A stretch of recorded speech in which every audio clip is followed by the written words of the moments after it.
आज इस मंच पे उपस्थित आप सभी को एक बार पुनः दिल से धन्यवाद करता हूँ। साथियों, आज जिस टॉपिक में हम लोगों को बात करना है, कितना महत्वपूर्ण है तो आप बताइएगा। पर मुझे लगता है कि इसके महत्वपूर्णता है ना, इसके महत्वता इतनी ज्यादा है क्योंकि कहते हैं कि first impression is last impression. तो जब भी हम किसी मीटिंग्स की बात करते हैं तो वो हमारे लिए कितना मायने रखता है, एक बार बात करेंगे। साथियों, जो मीटिंग्स की बात होती है, मीटिंग्स एक ऐसा जगह होता है जहाँ पे हम लोग आके सीखते हैं। और जिस सिस्टम के मीटिंग में हम लोग होते हैं, उस सिस्टम के बारीक से बारीक ज्ञान को बहुत शानदार लीडरशिप के माध्यम से हम लोग सीखते हैं और जानते हैं। साथियों, मीटिंग्स का महत्व कितना होता है, थोड़ा सा एक छोटी सी कहानी के माध्यम से जानने की कोशिश करेंगे। आप उसके साथ रिलेट कर सकते हैं। एक लकड़हारा था, वो एक फॉर्म के लिए काम करता था। लकड़हारा का काम क्या होता है? लकड़ी काटने का। जी साथियों, उस फॉर्म के लिए काम करता था। वो बहुत ईमानदार था। अपने समय पे वो ड्यूटी में उपस्थित होता था और अपने समय तक काम करता था, है ना। प्रतिदिन सुबह 9 बजे से शाम 5 बजे तक का उसका कार्यकाल था, तो वो पूरा कार्य करता था, है ना। किसी दिन छुट्टी नहीं लेता था, चाहे वो पिछले करीबन लगभग 10 साल से वो उस प्लेटफॉर्म में, मतलब उस फॉर्म में काम कर रहे होते हैं। और 10 साल में कोई छुट्टी नहीं रहता उनका, चाहे बारिश हो, चाहे धूप हो, चाहे ठंड हो, किसी मौसम से उनको फर्क नहीं पड़ता। और वो प्रतिदिन उपस्थित होते हैं और अपने हिसाब से 10 पेड़ वो प्रतिदिन काटते, है ना। अब ये शानदार काम उनके द्वारा सतत चल रहा था। मालिक भी खुश थे, वो भी अपने आप से खुश थे कि सतत रूप से काम कर रहे हैं और उनका एक ग्रोथ ईयरली सदन से ग्रोथ के साथ में वो अपने जीवन को जी रहे थे। साथियों, हम सभी के साथ कहीं ना कहीं ऐसा होता है। हम लोग एक नौकरी में या एक व्यापार में कई सालों से काम कर रहे हैं। काम एक बार सीखे होंगे और सीखने के बाद हम लोग उसको उसी ढर्रे में लेके चल रहे होंगे। हमें आगे बढ़ने के लिए कितनी महत्वपूर्ण है, ये स्टोरी आपको आगे बताएगी। हम सबके साथ कहीं ना कहीं ये स्थिति बनी हुई है और हमने अपने लिए एक दायरा सेट कर लिया। दायरा कैसा, आपको बताना चाहूंगा इस कहानी के बीच में भी। एक कुआं रहता है साथियों, और एक कुएं में एक मेंढक रहता है।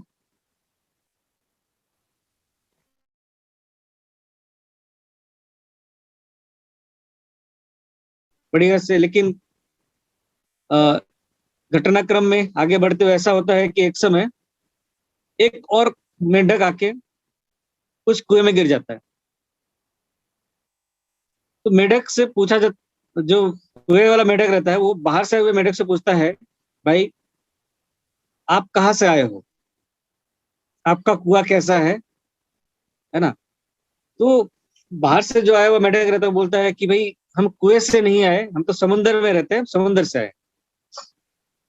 तो कुएं वाला मेंढक पूछता है, भाई कैसा है समुद्र, कैसा होता है। तो समुद्र वाला मेंढक बोलता है कि बहुत बड़ा होता है। कुएं वाला मेंढक एक लंबा छलांग लगाता है, बोलता है इतना बड़ा। तो समुद्र वाला मेंढक बोलता है नहीं, इससे भी बहुत बड़ा। तो लगातार 2-3 छलांग मारता है, बोलता है इतना बड़ा। बोलता है नहीं, समुद्र बहुत बड़ा होता है, इस कुएं के अंदर बैठ के उसकी कल्पना नहीं की जा सकती। तो हम लोग भी अपने लिए कहीं ना कहीं एक दायरा बना के रखे हैं। साथियों, उस व्यक्ति को, वो अपना काम लगातार कर रहा होता है, लेकिन घटनाक्रम में ऐसा ही होता है। एक और लकड़हारा उस फॉर्म को ज्वाइन करता है ना। वो आता है वहां पे काम करने के लिए, और वो समय पे फॉर्म में तो उपस्थित होते हैं, लेकिन वो लकड़ी काटने जाता है 1 घंटे बाद, है ना। जो पुराना व्यक्ति है वो शुरू से जैसे 9 बजे पहुंच गया, लकड़ी काटने शुरू हो जाता था। लेकिन ये जो नया व्यक्ति आया, ये क्या करता है, 1 घंटे बाद 10 बजे से लकड़ी काटना शुरू करता है। और वो जल्दी लकड़ी काट के 10 की जगह 12 15 लकड़ी काट डालता है। और वो 5 बजे से पहले भी कभी कभी घर चला जाता है। वो अपनी जरूरत के हिसाब से छुट्टी भी ले लेता है, अपने परिवार को समय भी दे देता है। जी हाँ साथियों, वो हर चीज को एंजॉय कर रहा होता है। और जब समय आता है, क्योंकि पुराना साथी है, वो पुराना जब 10 साल का वफादार है, उसको लगता है कि मैं बढ़िया काम करता हूँ, ये तो नया आया है, ये ज्यादा समय भी नहीं देता काम करने के लिए, तो इसको मालिक ज्यादा दिन रखने वाला नहीं है, इसका समय ऐसे ही निकल जाने वाला है। साथियों, समय आता है और जब बात होती है सैलरी की, तो 1 साल के अंतराल में देखा जाता है जो पहले से साथी है उससे कई ज्यादा सैलरी नए लकड़हारा को मिलता है। उसका जो सैलरी होता है 1 साल बाद जब ग्रोथ होता है, वो इनके हिसाब से बहुत ज्यादा होता है। तो जो 1 साल 10 साल से जो सिस्टम में कार्य कर रहा होता है ना, इस फॉर्म में पुराना जो लकड़हारा है, वो मायूस होता है और अपने जो मालिक है, फॉर्म के ओनर है ना, उनके पास, मैनेजर के पास जाते हैं और जाके बोलते हैं भाई मेरा सैलरी कम और वो अभी आया है, पूरा टाइम काम भी नहीं करता है, आप उसको ज्यादा सैलरी दे रहे हो, जबकि मैं तो आपके प्रति पूरा 10 साल से ईमानदारी के साथ बिना छुट्टी लिए, है ना, टाइम टू टाइम काम करता हूँ, आप उसको ज्यादा सैलरी देते हो। ये गलत है, ये ऐसा नहीं होना चाहिए। साथियों, मैनेजर बोलता है, आप ध्यान दीजिएगा, बहुत महत्वपूर्ण बिंदु है। मैनेजर बोलता है कि आप पिछले 10 साल से प्रतिदिन 10 ही पेड़ काट पाते हैं, चाहे जरूरत उस दिन किसी दिन 15 की पड़े, चाहे उससे ज्यादा की भी, है ना, लेकिन आप 10 से ज्यादा नहीं काट पाते हैं। और ये व्यक्ति प्रतिदिन अपने तय समय में 10 से ज्यादा, है ना, 12-15 भी पेड़ काट के चला जाता है, इसलिए अपने छुट्टी भी मेंटेन कर पाता है। उससे सिस्टम को, फॉर्म को फायदा होता है, वो फॉर्म के हिसाब से भी अपना बेहतर प्रदर्शन करता है। साथियों, अब मायूसी और बढ़ जाती है 10 साल पुराने वाले साथी के पास। तो उसको लगता है कि इस बंदा क्या करता है कि इसको ज्यादा मिलता है, मैं जाके उसी से पूछ लेता हूँ। तो जाके पूछता है, भाई आप क्या करते हो जिससे आपकी इतनी बड़ी, आपकी सैलरी इतनी शानदार बढ़ गई है कर। तो जो नए साथी होते हैं उनके पास जाके बोलता है, आप क्या करते हो, तो सीधे साधा जवाब रहता है कि मैं आता हूँ और पहले 1 घंटे अपने कुल्हाड़ी को धार देता हूँ। मैं शुरू के 1 घंटा कुल्हाड़ी पे धार देने का काम करता हूँ, जिससे मेरा कुल्हाड़ी का तेज बढ़ जाता है और मैं जंगल में जब लकड़ी काटने जाता हूँ, लकड़ी मेरे से आसानी से कट जाती है, मैं इसमें ज्यादा लकड़ी भी काट पाता हूँ। और चूंकि मैं अपना कोटा पहले से पूरा कर लेता हूँ, इसलिए मुझे छुट्टियां भी आसानी से मिल जाती है, इसलिए मैं घर भी जल्दी जा पाता हूँ, मैं अपने परिवार के साथ भी ज्यादा समय दे पाता हूँ। और मेरा आमदनी ज्यादा इसीलिए बढ़ता है क्योंकि मैं अपने नॉलेज को, है ना, जी, नॉलेज, नेटवर्क इंडस्ट्री के लिए हम लोगों के लिए महत्वपूर्ण क्या है, हमारे पास जो धार है वो क्या है, वो है नॉलेज। ये नॉलेज को गेन करते हैं साथियों ऐसे मीटिंग सेमिनार्स के माध्यम से, है ना। मीटिंग सेमिनार में ही हम लोग को ज्ञान मिलता है, जिस ज्ञान के माध्यम से जब हम किसी नए साथी के साथ में जाके उनके सामने अपनी बातों को रखते हैं, तो वो आसानी से किसी भी नए प्रोस्पेक्ट जो हमारी बातों से प्रभावित होते हैं और हमारे साथ में कार्य करना स्टार्ट करते हैं। आपका ज्ञान जितना बेहतर होगा, आप उतने ज्यादा लोगों को अपने साथ इंप्रेस कर पाएंगे, अपने साथ इस सिस्टम में ला पाएंगे। तो महत्वपूर्ण है साथियों मीटिंग्स का, क्योंकि यहाँ पे नॉलेज मिलता है। और आज जो मेरा टॉपिक है उसमें अगर बात करूंगा तो मीटिंग्स अगर देखिएगा, 2 प्रकार के मीटिंग होता है ना, एक फिजिकल और एक वर्चुअल। कोरोना से पहले हम लोग नहीं जानते थे वर्चुअल मीटिंग क्या होती है, क्योंकि हम लोग को आवश्यकता नहीं पड़ती थी, बहुत कम लोग उसके बारे में जानते थे, क्योंकि किसी किसी प्लेटफॉर्म में वर्चुअल मीटिंग भी होती थी, है ना, लेकिन उसकी संख्या बहुत कम है। साथियों, फिजिकल मीटिंग में देखिए किस प्रकार की मीटिंग हम लोग करते थे, 1-to-1, है ना, home meetings, weekly meetings, monthly meeting, mega seminar, LDP और ट्रेनिंग सेशंस वगैरह होते थे। इसमें फिजिकल में आप अब थोड़ा सोचना शुरू कीजिएगा कि हमारा अपीयरेंस कैसे होता था, है ना। और वर्चुअल मीटिंग्स भी होती थी, ये वर्चुअल मीटिंग्स लेकिन बहुतायत में कब से, ये कोरोना के बाद, लॉकडाउन के बाद वर्चुअल मीटिंग्स की जरूरत पड़ने लगी। साथियों, वर्चुअल मीटिंग्स में जो नाम हम लोग सबसे ज्यादा सुनते हैं उसका नाम है zoom, zoom webinar, zoom cloud meetings, है ना। आपको हमारे भास्कर जी ने बीच में बहुत शानदार सेशन लेकर इसके बारे में बताया है, कैसे जूम वेबिनार को, मतलब जूम के ऐप को डाउनलोड करना है, उसमें अपना रजिस्ट्रेशन करना है, कैसे अपना पूरा प्रोफाइल उसमें अपडेट करना है, फिर कैसे हम लोग को मीटिंग अटेंड करना है, सारी चीजें सर ने बताया। है ना। तो जूम एक शानदार वेबिनार के लिए सबसे ज्यादा अभी प्रचलित ऐप है। और गूगल मीट, ये भी आप लोगों को कई सारे साथियों के माध्यम से दिख रहा होगा। गूगल का एक शानदार मीट है, ऐप है मीटिंग का। साथियों, एक सिस्को वेबएक्स और जोहो मीटिंग्स, ऐसे कुछ और नाम है जो प्रचलन में है लेकिन बहुत कम है। साथियों, वर्चुअल मीटिंग्स में हम किस प्रकार से अपना दबदबा कायम कर सकते हैं, कैसे हम सबके नजर में आए, क्योंकि फर्स्ट इंप्रेशन लास्ट इंप्रेशन कहा जाता है। फिजिकल मीटिंग में तो हम लोग coat tie pant shoes polish करके पहुंच जाते थे, है ना, और एकदम बहुत शानदार ढंग से हमारे अपियरेंस होता था। लेकिन यहाँ पे कैसे होगा? जूम वेबिनार में तो आप दिखते नहीं है। आपका उपस्थिति कैसे यहाँ पे शो होगा? आप अपने घर में हैं, आप किसी भी कंडीशन में हो सकते हैं, लेकिन आपकी उपस्थिति यहाँ पे शानदार ढंग से, उसके लिए क्या करना होगा?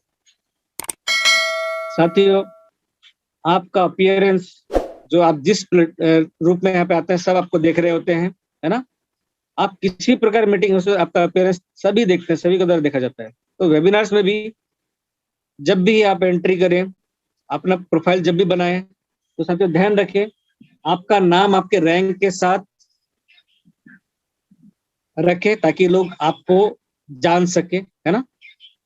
इमोजी, कई साथी इमोजी का चयन करते हैं, लेकिन इमोजी में ध्यान रखिएगा, इमोजी भी आप किस प्रकार का रख रहे हैं उसके ऊपर आपका व्यक्तित्व झलकता है ना। इमोजी रखना गलत नहीं है, नाम के साथ रख सकते हैं, बहुत बढ़िया है, बहुत बढ़िया आइडिया भी है। लेकिन वो इमोजी कैसा हो ये ध्यान रखें। आपका नाम, इस दुनिया में कहते हैं, प्रेमचंद्र जी का एक कोटेशन है जो हमारे शरदचंद्र विश्वास जी हमेशा कहा करते हैं कि दुनिया में किसी के लिए भी सबसे महत्वपूर्ण बात होती है कि सफेद कागज पे काले अक्षरों में अपना नाम लिखा हुआ देखना, है ना। अपना नाम हर किसी को पसंद होता है, तो जब भी किसी मीटिंग सेमिनार्स में आए, वेबिनार्स में आए, अपना नाम आप अवश्य लिखें, स्पष्ट लिखें, नाम के साथ अपना रैंक लिखें और आप किस स्थान से हैं उस स्थान को लिखें। साथियों, ये आपका एक साधारण परिचय हो जाएगा। जितने भी नए साथी इस मीटिंग में उपस्थित होंगे वो आपको वहां पे देख रहे होंगे जी। और जो दूसरा बात होता है कि आपका एक प्रोफाइल फोटो, है ना, आपका प्रोफाइल फोटो आप लगाए, अपना एक शानदार फोटो लगा लीजिए जो एक आपका पहचान बन जाएगा। आप ऊपर देखिएगा, पोस्ट में काफी सारे साथियों ने एक बढ़िया सा फोटो लगा के रखा है, जैसे मेरा भी आप देख सकते हैं, है ना। एक फोटो लगाइए। अब प्रोफाइल पे आपका फोटो अपलोड हो गया। अब यहाँ तक तो हो गया, आपने एंट्री कर लिया, भास्कर जी ने बाकी चीज आपको बता दिया। साथियों, यहाँ से आपका इंप्रेशन कैसे पड़ता है, कहाँ से पड़ता है? सबसे पहली बात, आप हैंड राइज करना सीख गए हैं, लेकिन कब और क्यों करना है ये सीखना बाकी है। हम सभी जैसे बोलना बोलना बोलना तो हम सब सीख जाते हैं, लेकिन कब और क्या बोलना ये सीखने के लिए पूरी जिंदगी निकल जाती है। लेकिन ये तो छोटा सा वेबिनार है साथियों, यहाँ पे पूरी जिंदगी नहीं निकलने वाली है। थोड़ा सा ध्यान, इस चीजों को हम लोग अच्छे से समझ पाएंगे और सीख पाएंगे, है ना। जैसा कि आप सभी को पता है, हर वेबिनार में कोई ना कोई होस्ट अवश्य होता है ना। होस्ट अवश्य होते हैं और आप उन्हें सबसे ज्यादा फॉलो करें। होस्ट आपको गाइड कर देंगे कि कब हैंड राइज करना है, कब नहीं करना है ना। होस्ट आपको जब बोलते हैं तब आप हैंड राइज कीजिए, और होस्ट नहीं बोलते तो मत कीजिए। होस्ट आपके जरूरत के हिसाब से हैंड राइज करवा लेंगे, है ना। साथियों, होस्ट क्या करता है, कभी कभी आपकी मानसिक उपस्थिति को भी देखने के लिए कि आप इस मीटिंग में उपस्थित हैं कि नहीं, वो हैंड राइज करवा लेता है। आप अगर उपस्थित हैं तो आप हैंड राइज कर सकते हैं, एक बहुत बढ़िया बात हो सकती है आपके लिए। और चूंकि फिजिकल मीटिंग में क्या होता था, आपका ध्यान मीटिंग में बटा रहे। देखिए, मनुष्य का जो मन है ना, वो बहुत चंचल होता है, वो स्थिर नहीं होता है ना, बहुत चंचल होता है। वो पल में यहाँ तो पल में पता नहीं कहा, विश्व के हर कोने में सबसे बहुत विचलित होता है ना। तो उस मन को एकाग्र करने के लिए बार बार फिजिकल मीटिंग में क्या करते हैं, होस्ट तालियां बजवा लेता है या कुछ ऐसा एक्टिविटी करते रहते हैं ताकि हमारा ध्यान मंच पे बटा रहे। वर्चुअल मीटिंग में क्या होगा, यहाँ पे हर किसी को ताली बजाने देंगे तो होगा, किसी की कुछ समझ में नहीं आएगा फिर तो। साथियों, ये हैंड राइज का माध्यम है जिसके माध्यम से वर्चुअल मीटिंग में जो होस्ट है आपको कनेक्ट रखते हैं। अगर बात सुन रहे होंगे तो आप फिर हैंड राइज करते रहते हैं और आपके ध्यान इसमें बटा हुआ रहता है। कभी कभी हैंड राइज कैसे करवाते हैं, जो होस्ट है वो तालियों के स्थान पर तो करवा ही लेते हैं, कभी कभी प्रश्नोत्तर पे भी, है ना। लेकिन प्रश्नोत्तर पे भी हैंड राइज करने से पहले हमें उस प्रश्न को बहुत ध्यान से सुनना आवश्यक आवश्यक रहेगा, है ना। और कभी कभी होस्ट आपको अपनी बात रखने के लिए भी इस मंच पे आमंत्रित करते हैं, क्या आप आइए और अपनी बात रखिए। साथियों, किसी के स्वागत के लिए भी हैंड राइज कराया जाता है, जैसा कोई सीनियर लीडर हमारे बीच में कुछ बात रखने आते हैं तो होस्ट देखिएगा आपको बोलते हैं जबरदस्त हैंड राइज कीजिए करके, है ना। तो हैंड राइज के माध्यम से भी आप अपने जो स्पीकर है उनका सम्मान दर्शा सकते हैं, है ना। तो साथियों, आप हमेशा होस्ट को फॉलो करेंगे तो आप टाइम से हैंड राइज कर पाएंगे। और क्या होता है, अनावश्यक हैंड राइज करने से बचना चाहिए, जिससे आपको बहुत सारी परेशानी हो सकती है ना। जब आपको बोलने का अवसर मिले तब क्या करना चाहिए, सोचिएगा। जब बोलने का अवसर मिले तो आपको उस अवसर का भरपूर लाभ उठाना है। हो सकता है कि आपको 1 या 2 मिनट का समय मिले। साथियों, एक बहुत महत्वपूर्ण बात बताना चाहूंगा यहाँ पे, किस दुनिया में कोई भी बड़ा व्यक्ति का फर्स्ट अपीयरेंस, है ना, कई ऐसे एक्टर भी होंगे जिनका एक छोटा सा रोल ने उसको बाद में बड़े बड़े रोल दिलाए, है ना। कई ऐसे लीडर है जिनका एक छोटी सी बात फिर धीरे धीरे, जैसे हमारे बीच में अमिताभ जी की बात करेंगे, तो एक मीटिंग में एक हैंड राइज था, एक कुछ बात रखने के लिए बस, है ना। और वो बात रखते समय उनकी शालीनता इतना ज्यादा थी, उस जिस विषय पर बात रख रहे थे उतना ज्यादा नॉलेज उनके पास था कि सब उस दिन से उनके फॉलोअर बन गए, है ना। तो कभी भी हमको जब मौका मिलता है किसी भी प्लेटफॉर्म पे बात रखने का, तो आप सबसे पहले क्या करें, अपना नाम बताएं, किस रैंक पर है और कहाँ से हैं। इतना रखते हुए बाकी बातें, उस विषय वस्तु से संबंधित बाकी बातें आप बड़े शालीनता के साथ रखिए। देखिएगा उसके बाद होस्ट आपको ढूंढेंगे कि आप उस मीटिंग में है कि नहीं। याद रखें, जब भी आप मीटिंग में होते हैं, हैंड राइज करते हैं या कोई बात रख रहे होते हैं, सिर्फ आप ही नहीं, आपको आपका टीम भी सुन रहा होता है ना। जो टीम आपको फॉलो करेगा, आपके ऊपर गर्व करेगा या फिर आपको इग्नोर करेगा, ये आपके अपीयरेंस के ऊपर पूरा पूरा डिपेंड करेगा। बोलना तो है, लेकिन हर बार बोलना और बिना मतलब का बोलना बहुत घाटा पड़ सकता है आपको, तो क्योंकि आपका टीम भी आपको देख रही है। साथियों, साथ ही साथ आपके क्रॉस लाइन और अदर लीडर्स भी आपको देख रहे होते हैं, सुन रहे होते हैं। आपकी बातें जितनी बड़ी शालीनता के साथ और विषय वस्तु के साथ होगा, लोगों के बीच में आपका प्रभाव उतना ही ज्यादा होगा।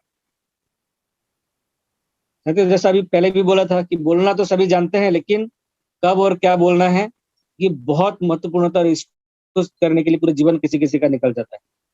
ये सीखने की बात है। इसको सीखने के लिए आपको मीटिंग सेमिनार के साथ में कई पुस्तक पढ़नी चाहिए, है ना। बोलने की कला के ऊपर भी, लोक व्यवहार के ऊपर बहुत शानदार पुस्तक डेल कार्नेगी की जगह है ना। हमको उसको जरूर पढ़ना चाहिए। और आप 2 मिनट में भी अभिट छाप सकते हैं यदि आप होस्ट के अनुसार बात रखते हैं, केवल विषय वस्तु के अनुसार। जी साथियों, अनावश्यक हैंडराइज से बचना चाहिए। हैंडराइज बीच बीच में आप लोग कर देते हैं, तो अगर किसी प्लेटफॉर्म में आप ऐसा करते हैं तो आप सबके नजर में कहीं ना कहीं खटक रहे होते हैं, क्योंकि आपको हैंडराइज करने का समय नहीं। जब कोई स्पीकर बोल रहा है, बहुत शानदार ढंग से जानकारी दे रहा है, आप उसको नोट कीजिए, उस समय आपको नोट करने का समय है। आप नोट्स बना लीजिए, फिर अगर कोई डाउट है तो डाउट क्लियर करने के लिए भी अलग अलग सेशंस होते हैं आपके बीच में। आप जानकारी लीजिए, आपके हर के प्लेटफॉर्म में कभी कुछ ना कुछ बात रख सकते हैं। तो एक हैंड राइज के ऊपर और बोलने के ऊपर एक छोटा सा बात था। साथियों, एक जो महत्वपूर्ण और बात है, क्योंकि इस प्लेटफॉर्म पर अलग अलग प्रकार से मीटिंग्स आयोजन किया जाता है ना। अलग अलग प्रकार की मीटिंग आयोजित किया जाता है, जिसमें महत्वपूर्ण पैटर्न जो होता है उसमें एक होस्ट होता है, एक एसटीपी होता है और एक स्पीकर, है ना। हमारे पास जितने भी मीटिंग्स होते हैं मैक्सिमम उसका एक सांचा कैसे बना हुआ है। सबसे पहले उसमें एक होस्ट, है ना। होस्ट का कार्य क्या होता है साथियों? होस्ट क्या करता है देखिएगा, ये हम लोगों को भी सीखने की आवश्यकता है। जो हम लोग इस प्लेटफॉर्म पे इस टाइप की चीज तैयारियां कर रहे हैं होस्ट या एसटीपी या स्पीकर के लिए, तो हमारे लिए बहुत महत्वपूर्ण पार्ट होगा। क्या? अगर हम होस्ट हैं तो होस्ट का काम होता है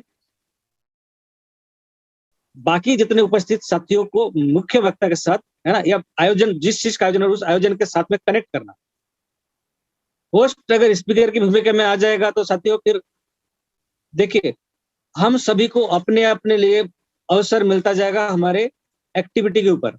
हम जैसा काम करेंगे हमारा जो प्रदर्शन रहेगा उसके हिसाब से लोग हमको आमंत्रित करेंगे, लेकिन हमें अपना अमृत छाप अपने रोल के हिसाब से, अगर हमें होस्ट का मौका मिला है तो हमको क्या करना है, उस दिन लोगों को आपस में जोड़ना है, मंच का संचालन करना है। हम उस दिन अगर स्पीकर की भूमिका में आ जाएंगे तो कैसे चलेगा? नहीं चलेगा ना। हमको स्पीकर की भूमिका में नहीं आना है ना। तो होस्ट का काम बहुत शानदार ढंग से सबका स्वागत करते हुए जिस विषय वस्तु पे बात होनी है उस विषय वस्तु का थोड़ा हिंट देते हुए, है ना, लोगों का ध्यान उस मंच पे आयोजित करते हुए जो मुख्य वक्ता एसटीपी है उसको आमंत्रित करना, धन्यवाद ज्ञापित करना और मतलब एक संचालन करना। सीधी सी बात है, मंच का संचालन करने वाला होस्ट होता है। अब एसटीपी जिनके जिनके माध्यम से होगा उनको क्या करना चाहिए, वो आए अपना परिचय दे संक्षिप्त में और सीधा सीधा प्लान को प्रस्तुत करें। साथियों इस मंच पे आप किसी नए व्यक्ति को प्लान दिखाने के लिए नहीं जा रहे हो अपने प्रोस्पेक्ट के पास, आपके साथ बहुत सारे लोग उपस्थित है जहां आपको प्लान प्रस्तुत करना है। तो यहाँ पे भी आप स्पीकर की भूमिका में मत आए, आप अपना प्लान को जो सबके द्वारा डिसाइड किया जाता है, जो सब चाहते हैं, क्योंकि नेटवर्क मार्केटिंग कॉपीकैट का है ना। कॉपीकैट मार्केटिंग आप सुने होंगे ना, कॉपी करने की मार्केटिंग है, सबसे बढ़िया नकल करने का। और जो चीज हम करना चाहेंगे, है ना, चाहे हमारा टीम भी करना चाहे, साथियों मेरे पास कोई स्किल हो सकता है जबरदस्त है मैं कर लेता हूँ, लेकिन मेरे टीम के सारे लोग तो नहीं कर सकते ना। कोई पढ़े लिखे होंगे, कोई अनपढ़ होंगे, कोई भाषा का ज्ञान किसी का अच्छा नहीं होगा, बहुत कुछ हो सकता है। तो मुझे मेरे जैसे लोग को बनाने के लिए एक सिस्टम के द्वारा डिसाइड किया हुआ रहता है, उसको हम लोग को फॉलो करना रहता है ना, कि हम लोग कैसे ऐसा एक सबके लिए एक ऐसा चीज तैयार करें जो सब एक दूसरे को बता सके। क्योंकि अगर हम स्पेशलिटीज डाल देंगे तो स्पेशलिटी को कॉपी करना कभी कभी दिक्कत होता है। जैसे विजय पंडित जी को अगर आप कॉपी करके मीटिंग लेंगे तो विजय पंडित जी के लेवल अलग है, वो अलग व्यक्ति, तो आप उनको कॉपी करने जाएंगे आप अपना लय खो देंगे। आप अपने आप एक महत्वपूर्ण व्यक्ति हैं, आप अपने अनुसार उस चीज को कॉपी कीजिए जो सिस्टम कॉपी करने के लिए बोलता है। जैसे प्लान है, प्लान की बात होगी तो अगर सिस्टम में सबने मिलकर एक शानदार प्लान तैयार किया है तो आप उस प्लान को एज इट इज प्रस्तुत कीजिए, है ना। आप इंडिविजुअल जब मीटिंग लेंगे किसी से वन टू वन प्लान करेंगे तब भी आप वो कोशिश कीजिए कि आप ऐसी बातें रखें जो आप आपके टीम के साथ जिनके साथ गए हैं वो भी आपको कॉपी कर सके। ऐसा ना हो कि हर बार उनको लगे अरे मैं तो दे ही नहीं पाता प्लान, ये मेरा प्लान नहीं देंगे। ठीक, तो एक सरल प्लान एसटीपी के माध्यम से आप प्रस्तुत करें। आपका कार्य जो है, जितने भी एसटीपी करने वाले लीडर्स हैं, और थोड़ा ध्यान रखेंगे प्लीज कि आपको रखना है सिर्फ एसटीपी। आप मंच पे उसको समझाने लगेंगे, उसका व्याख्या करने लगेंगे, तो ये आपके टीम में हर कोई थोड़ी ना कर पाएगा। तो डुप्लीकेशन कैसे होगा? नहीं हो पाएगा। साथियों तीसरा है महत्वपूर्ण पार्ट स्पीकर का। स्पीकर लगभग इस प्लेटफॉर्म में 1000 नहीं तो 700-800 लोग हमेशा उपस्थित होते हैं, है ना। तो 700-800 लोगों के बीच में आपको अपनी बात रखनी है, एक ऐसी बात रखनी है जो आपके सिवाय भी जो भी सुन रहे हो आपके प्रभाव में आ जाए। तो जब भी कोई स्पीकर अपनी बात रखते हैं उनके पास एक टॉपिक हो, एक शानदार टॉपिक को डिसाइड कर ले, चाहे अपने जिन्होंने आयोजन किया उस आयोजनकर्ता से पूछ ले कि क्या टॉपिक में बात करनी है, या अपने सीनियर अपलाइन से पूछ ले, पूछ के एक निर्धारित टॉपिक में कुछ बिंदु में आप अपनी बात को तैयार कीजिए। मंच पे आके कुछ भी अनर्गल बोलते रहने से लाख गुना बेहतर है कि आपके पास तैयार किया टॉपिक 15-20 मिनट का, आप उस पर बात रखें, क्योंकि आप और हम जो भी करेंगे वो नए व्यक्ति उसमें से सीखेंगे। क्रिटिसाइज किसी भी मंच पे किसी भी कंडीशन में नहीं किया जाना चाहिए, चाहे प्लान अच्छा हो, चाहे होस्टिंग अच्छा हो ना हो, है ना? अगर अच्छा नहीं भी है तो हम किसी की आलोचना नहीं करेंगे किसी भी मंच से। हमें क्या करना चाहिए, वो प्रयास के लिए, साथियों कितने लोग प्रयास करते हैं मंच पे आने का, आप सोचिएगा। तो जो भी मंच पे आते हैं, प्रयास करते हैं, हम उनको उत्साहवर्धन हमेशा करें, क्योंकि एक चीज हमेशा बताया जाता है कि आप जब नए किसी व्यक्ति को प्लान देने जाते हैं तो उनको आपके प्लान के बारे में एबीसीडी कुछ भी नहीं पता, आप उनको जितना भी जानकारी देंगे वो सही है। और साथियों जब हम लोग इस टाइप के प्लेटफॉर्म पे आकर अपनी बात रखते हैं, तब भी जो जो नए साथी है उनको तो उतना ही पता होगा जितना आपने बताया, और जो पुराने साथी है अगर उनको कोई गलती भी पता होगा तो उनको पता है ये काम कर रहे हैं, बात कर रख रहे हैं अपना। तो इसलिए हम किसी भी मंच से किसी भी जो प्रस्तुता है उसका आलोचना कभी नहीं करेंगे, उससे बचेंगे। साथियों एक बहुत लंबा समय मैंने आपके बीच का लिया, तो जो महत्वपूर्ण बिंदु पे मैंने आपके बीच में बात रखा, एक बार फिर पुनः आपके सामने रखना चाहूंगा कि हम लोगों को अपने एक प्रॉपर नाम, रैंक और जगह के हिसाब से अपने जो जूम में हम लोग एंट्री करते हैं अपना नाम होना चाहिए। दूसरा, हमारा एक प्रोफाइल फोटो हो। तीसरा, हैंडराइज हम होस्ट के अनुसार करें, है ना? चौथा, कि हमें जब भी कोई कार्यभार सौंपा जाए, चाहे होस्ट हो, एसटीपी, स्पीकर की, हम उसकी प्रॉपर तैयारी और उतना ही काम करें जितना हमें कहा गया है। आज नहीं तो कल हमें दूसरे प्लेटफॉर्म पे भी मौका मिलेगा। आज अगर हम होस्ट है तो कल को जरूर एसटीपी दे रहे होंगे, और कल एसटीपी दे चुके तो हम परसों जरूर स्पीकर की भूमिका में भी होंगे। लेकिन जिस भूमिका में जब होंगे उसको 100% कार्यकुशल कार्यकुशलता के साथ में निभाएंगे। जी बहुत बहुत धन्यवाद। मैं आप सभी ने मुझे ध्यान से सुना।